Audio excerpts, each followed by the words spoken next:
ବନ୍ଧୁଗଣ, ଆଜିର ଏହି କାର୍ଯ୍ୟକ୍ରମକୁ ଆପଣମାନଙ୍କୁ ସ୍ୱାଗତ।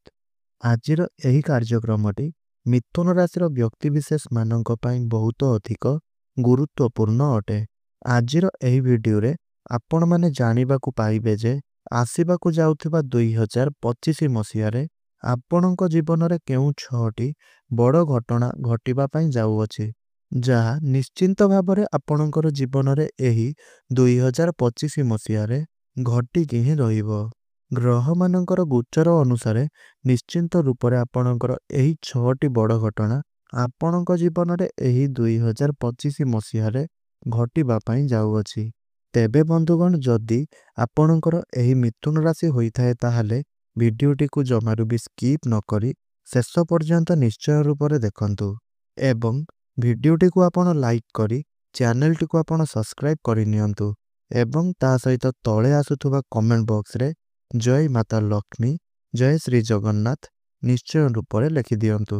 ତେବେ ବନ୍ଧୁଗଣ, ଆଜିର ଏହି ଭିଡ଼ିଓରେ ମୁଁ ଆପଣଙ୍କ ପାଇଁ ଯେଉଁ 6ଟି ବଡ଼ ଭବିଷ୍ୟବାଣୀ ସମ୍ପର୍କରେ କହିବା ପାଇଁ ଯାଉଅଛି, ତାହା ଆପଣଙ୍କର ସ୍ୱାସ୍ଥ୍ୟ, ଶିକ୍ଷା, ବିବାହ, ପ୍ରେମ ଜୀବନ, ଭାଗ୍ୟ, କ୍ୟାରିୟର, ବେପାର ବାଣିଜ୍ୟ ସ୍ଥିତିକୁ ନେଇ ଆଧାରିତ ହୋଇଅଛି।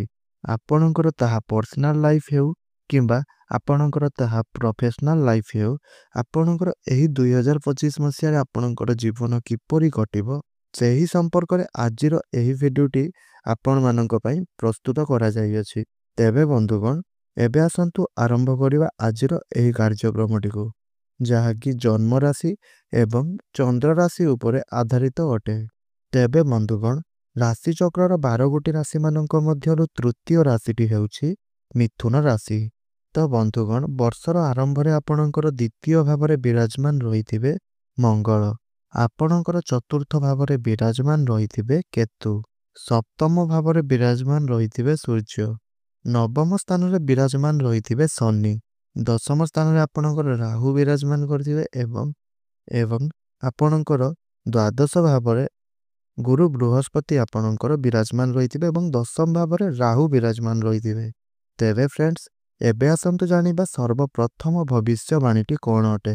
ତେବେ ବନ୍ଧୁଗଣ, ମିଥୁନ ରାଶିର ବ୍ୟକ୍ତିବିଶେଷମାନେ ଯେଉଁମାନେ ଅବିବାହିତ ଅଟନ୍ତି, ତେବେ 15 ମଇ 2025 ପରେ ଯେତେବେଳେ ଗୁରୁ ବୃହସ୍ପତି ଆପଣଙ୍କର ପ୍ରଥମ ଭାବକୁ ଚଳନ କରିବେ, ସେହି ସମୟରେ ସେ ସପ୍ତମ ଦୃଷ୍ଟିରେ ଆପଣଙ୍କର ସପ୍ତମ ଭାବ ଉପରକୁ ଦେଖିବେ।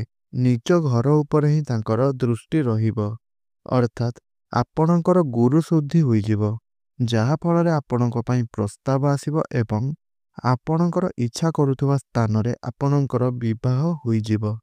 15 ମଇ 2025 ପରେ ଆପଣଙ୍କର ବିବାହର ଯୁଗ ଖୋଲିଯିବ ଏବଂ ଆପଣଙ୍କର ଏହି ବର୍ଷ ସାରା ବିବାହର ଯୁଗ ମଧ୍ୟ ଲାଗି ରହୁଛି। ତେବେ ବନ୍ଧୁଗଣ, ଏବେ ଆସନ୍ତୁ ଜାଣିନେବା ଯେ ଦ୍ୱିତୀୟ ଭବିଷ୍ୟବାଣୀଟି କ'ଣ ଅଟେ। ତେବେ ଫ୍ରେଣ୍ଡସ୍, ଆପଣମାନେ ଜାଣି ରଖିବା ଉଚିତ ଯେ 2025 ମସିହାର ମଧ୍ୟଭାଗ ପୂର୍ବରୁ ଆପଣଙ୍କର ବୈବାହିକ ଜୀବନ ହେଉ କିମ୍ବା ଆପଣଙ୍କର ପ୍ରେମ ଜୀବନରେ ହେଉ, କେତେଗୁଡ଼ିଏ ସମସ୍ୟା ଆପଣଙ୍କର ଉତ୍ପନ୍ନ ହୋଇପାରେ। ଆଉ ଏହି ସମସ୍ୟା ଗୁଡ଼ିକର କାରଣ ମଧ୍ୟ ଆପଣ ନିଜେ ହିଁ ବନିଯିବେ।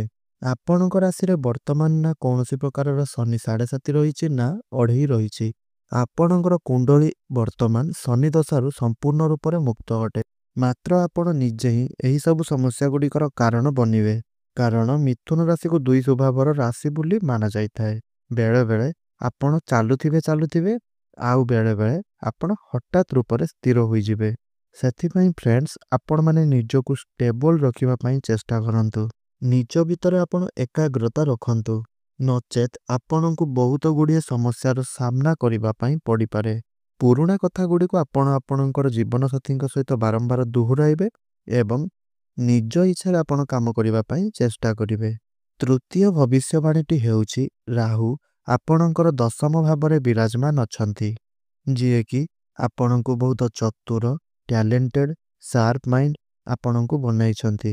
ବନ୍ଧୁଗଣ, ଯଦି ଆପଣଙ୍କର 2025ରେ କିଛି ବି ପରିବର୍ତ୍ତନ ହୋଇନାହିଁ, ଏହି ଜାନୁଆରୀ, ଫେବୃଆରୀ, ମାର୍ଚ୍ଚ ଏହି ଭିତରେ ଆପଣଙ୍କର ଯଦି କିଛି ବି ପରିବର୍ତ୍ତନ ହୋଇନାହିଁ, ତାହେଲେ 18 ମଇ ପରେ ଆପଣଙ୍କର ନିଶ୍ଚୟ ରୂପରେ ଆପଣଙ୍କର ଭାଗ୍ୟରେ ପରିବର୍ତ୍ତନ ଦେଖାଦେବ। ଆଉ ମନେ ରଖନ୍ତୁ ଯେ ଯେତେବେଳେ ରାହୁ ଆପଣଙ୍କର ନବମ ସ୍ଥାନକୁ ଆସିବେ, ସେତେବେଳେ ଆପଣ ଆପଣଙ୍କର ବାପାଙ୍କ ଠାରୁ ଆପଣଙ୍କର ପିତାଙ୍କ ଠାରୁ ଆପଣ ଯୁକ୍ତିତର୍କ କରିବାରୁ ଦୂରେଇ ରୁହନ୍ତୁ। ଏବେ ଆସନ୍ତୁ ଜାଣିବା ଚତୁର୍ଥ ଭବିଷ୍ୟବାଣୀଟି କ'ଣ ଅଟେ। ତ ଶନି ଆପଣଙ୍କର ନବମ ଭାବରୁ ବାହାରି ଦଶମ ଭାବକୁ ଚଳନ କରିବେ। ବନ୍ଧୁଗଣ, ସମ୍ପୂର୍ଣ୍ଣ 30 ବର୍ଷ ପରେ କର୍ମର କାରକ ଗ୍ରହ ଆପଣଙ୍କର କର୍ମସ୍ଥାନକୁ ଚଳନ କରୁଛନ୍ତି ଏବଂ ଶନି ଗୋଟିଏ ରାଶିରେ ସମ୍ପୂର୍ଣ୍ଣ ରୂପରେ 2.5 ବର୍ଷ ପର୍ଯ୍ୟନ୍ତ ରହିଥାନ୍ତି। ତେବେ ମିଥୁନ ରାଶିର ବ୍ୟକ୍ତିବିଶେଷ ମାନେ ଯେଉଁମାନେ ଖାଲିରେ ବସିଥିଲେ, ସେମାନଙ୍କ ହାତରେ କୌଣସି ପ୍ରକାରର କାର୍ଯ୍ୟ ନଥିଲା, ବର୍ତ୍ତମାନ ସେମାନଙ୍କ ଉପରେ କାର୍ଯ୍ୟର ଭାର ବଢ଼ିଯିବ। ଗୋଟିଏ ମିନିଟ୍ ମଧ୍ୟ ସେମାନଙ୍କୁ ସେମାନଙ୍କର କାର୍ଯ୍ୟରୁ ଫୁର୍ସତ ମିଳିବ ନାହିଁ। ଅର୍ଥାତ୍ ଯେଉଁମାନଙ୍କ ମଧ୍ୟରେ କିଛି ଚାକିରି ଫାକିରି ନଥିଲା, ଆପଣ ଚାକିରି କରିବା ପାଇଁ ପ୍ରିପେୟାର ହେଉଥିଲେ, ତ ଆପଣମାନଙ୍କୁ ଚାକିରି ମିଳିବାର 100% ସମ୍ଭାବନା ରହୁଅଛି।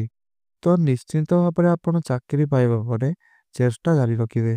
ଆଉ ଯଦି ନ ପାଉଛନ୍ତି, ତାହେଲେ ମଧ୍ୟ ଆପଣ ଚାକିରି ପାଇବା ପାଇଁ ଚେଷ୍ଟା ରଖିବେ, ଯାହାଫଳରେ ଆପଣଙ୍କର ଏହି ବର୍ଷଟି ନିଶ୍ଚୟ ରୂପରେ ଭଲରେ କଟିବ। ତ ଏହି ପରିବର୍ତ୍ତନ ଆପଣ ଏପ୍ରିଲ 2025 ପରେ ହିଁ ଦେଖିପାରିବେ, କାରଣ ଏପ୍ରିଲରେ ହିଁ ଶନିଙ୍କର ରାଶି ପରିବର୍ତ୍ତନ ହେବ। 30 ମାର୍ଚ୍ଚକୁ ଶନି ଆପଣଙ୍କର ଦଶମ ଭାବକୁ ଚଳନ କରିବେ। ତେଣୁ ଏହିସବୁ ପରିବର୍ତ୍ତନ ଆପଣ ଏପ୍ରିଲ ମାସରେ ହିଁ ଦେଖିପାରିବେ। ତ ବନ୍ଧୁଗଣ, ଏବେ ଆସନ୍ତୁ ଆଲୋଚନା କରିବା ପଞ୍ଚମ ଭବିଷ୍ୟବାଣୀ ସମ୍ପର୍କରେ। ତେବେ ଆପଣଙ୍କର ପଞ୍ଚମ ଭାବ ଉପରେ ଗୁରୁ ବୃହସ୍ପତିଙ୍କର ଦୃଷ୍ଟି ରହିବ। ଏହା ସହିତ ଆପଣଙ୍କର ନବମ ସ୍ଥାନରେ ମଧ୍ୟ ରହିବ। ଆଉ ସମ୍ପୂର୍ଣ୍ଣ 12 ବର୍ଷ ପରେ ଗୁରୁ ଆପଣଙ୍କର ସମ୍ପୂର୍ଣ୍ଣ ଭାବକୁ ଆସୁଛନ୍ତି। ଆଉ ଆପଣଙ୍କ ପାଇଁ ଅନେକ ପ୍ରକାରର ଶୁଭ ଖବର ନେଇକରି ଆସୁଛନ୍ତି, କାହିଁକି ନା ଗୁରୁ ହେଉଛନ୍ତି ଜଣେ ଶୁଭ ଗ୍ରହ। ଗୁରୁ ଆପଣଙ୍କର ନବମ ଘରକୁ ଆସିବ ପରା। ସମାଜରେ ଆପଣଙ୍କର ମାନ ସମ୍ମାନ ବଢ଼ିବ। ଆପଣ ସାମାଜିକ କାର୍ଯ୍ୟକଳାପ ଗୁଡ଼ିକରେ ମନ ବଳାଇବେ। ଆପଣଙ୍କ ମଧ୍ୟରେ ଜ୍ଞାନ ବଢ଼ିବ, ବୁଦ୍ଧି ବଢ଼ିବ। ଆପଣଙ୍କ ମଧ୍ୟରେ ଏକ ନମ୍ରତାର ଭାବ ସୃଷ୍ଟି ହେବ। ଉଦାର ପ୍ରକୃତି ଗୁଡ଼ିକ ମଧ୍ୟ ଆପଣଙ୍କ ଭିତରେ ଜାତ ହେବ। ନିଜର ଭୁଲ ଗୁଡ଼ିକୁ ଆପଣ ନିଶ୍ଚୟ ରୂପରେ ବୁଝିପାରିବେ ଏବଂ ତାକୁ ସୁଧାରିବା ପାଇଁ ମଧ୍ୟ ଆପଣ ଚେଷ୍ଟା କରିବେ। ଏହା ସହିତ ମିଥୁନ ରାଶିର ବ୍ୟକ୍ତିବିଶେଷମାନଙ୍କ ପାଇଁକି ସନ୍ତାନ ପକ୍ଷକୁ ନେଇକରି ବହୁତ ଭଲ ରହିବ। ଅର୍ଥାତ୍ ଯେଉଁମାନେ ଫ୍ୟାମିଲି ପ୍ଲାନିଂ କରିବା ପାଇଁ ଚାହୁଁଥିଲେ, ତେବେ ଗୁରୁ ଆପଣଙ୍କର ପ୍ରଥମ ଭାବକୁ ଆସିବା ପରେ ସମୟଟି ଆପଣଙ୍କ ପାଇଁ ବହୁତ ଭଲ ରହିବ। ଆଉ ଯେଉଁମାନେ ନିଃସନ୍ତାନ ଅଛନ୍ତି ଏବଂ ଯେଉଁମାନେ ସନ୍ତାନ ସୁଖର କାମନା କରି ଆସୁଥିଲେ, ସେମାନଙ୍କ ପାଇଁ ମଧ୍ୟ ସମୟ ବହୁତ ଭଲ ରହିବ ଏବଂ ସନ୍ତାନ ପ୍ରାପ୍ତି ହେବାର ଖୁସି ଖବର ଆପଣଙ୍କୁ ନିଶ୍ଚୟ ରୂପରେ ପ୍ରାପ୍ତି ହେବ। ତେବେ ବନ୍ଧୁଗଣ, ଏହା ଥିଲା ସେହି 6ଟି ଭବିଷ୍ୟବାଣୀ ସମ୍ପର୍କରେ। ଯଦି ଆପଣଙ୍କୁ ମୋର ଏହି ଭିଡ଼ିଓଟି ଭଲ ଲାଗିଥାଏ, ତାହେଲେ ଭିଡ଼ିଓଟିକୁ ଗୋଟିଏ ଲାଇକ୍ କରନ୍ତୁ ଏବଂ ତଳେ ଆସୁଥିବା କମେଣ୍ଟ ବକ୍ସରେ ଜୟ ମାତା ଲକ୍ଷ୍ମୀ, ଜୟ ଶ୍ରୀ ଜଗନ୍ନାଥ ନିଶ୍ଚୟ ରୂପରେ ଲେଖନ୍ତୁ। ଆଉ ଚ୍ୟାନେଲଟିରେ ନୂଆ ଥିଲେ ଚ୍ୟାନେଲଟିକୁ ସବସ୍କ୍ରାଇବ୍ କରିନିଅନ୍ତୁ। ଏହା ସହିତ ଭିଡ଼ିଓଟିକୁ ଆପଣଙ୍କର ପ୍ରିୟଜନମାନଙ୍କ ସହିତ ନିଶ୍ଚୟ ରୂପରେ ସେୟାର କରିଦିଅନ୍ତୁ। ତେବେ ବନ୍ଧୁଗଣ, ଆଜିର ଭିଡ଼ିଓଟିକୁ ମୁଁ ଏଇଠି ରଖୁଛି। ପୁଣି କଥା ହେବା ଆଉ ଏକ ନୂତନ ଭିଡ଼ିଓ ମାଧ୍ୟମରେ। ରହୁଛି, ଧନ୍ୟବାଦ। ଜୟ ଜଗନ୍ନାଥ।